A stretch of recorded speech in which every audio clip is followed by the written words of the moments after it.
నమస్కారం అండి. ఈనాటి కమ్మని కథ పేరు కుక్క బావి కథ. వినిపిస్తున్నది మీ విజయభాస్కర్.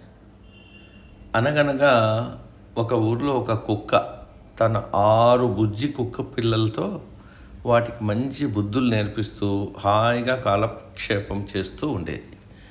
ఒకరోజు తన పిల్లలతో ఊళ్ళో తిరుగుతూ ఉండగా ఒక బావి కనిపించింది.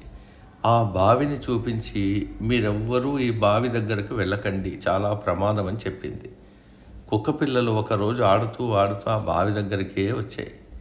వాటిలో ఒక బుజ్జి కుక్క, అమ్మ ఎందుకు అలా చెప్పింది, ఇదేమిటో చూడాలి అనుకుంటూ ఆ బావిలోకి తొంగి చూసింది.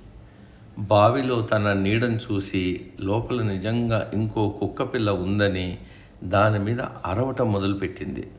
లోపల ఆ కుక్క ప్రతిబింబం దీనిలాగే అరవటం చూసి దాంతో పోట్లాడటానికి బావిలోకి ఒక్క దూకు దూకింది. ఇంకేముంది, కుక్క నీళ్లలో పడి కొట్టుకుంటూ పెద్దగా రక్షించండి అని అరవడం మొదలుపెట్టింది.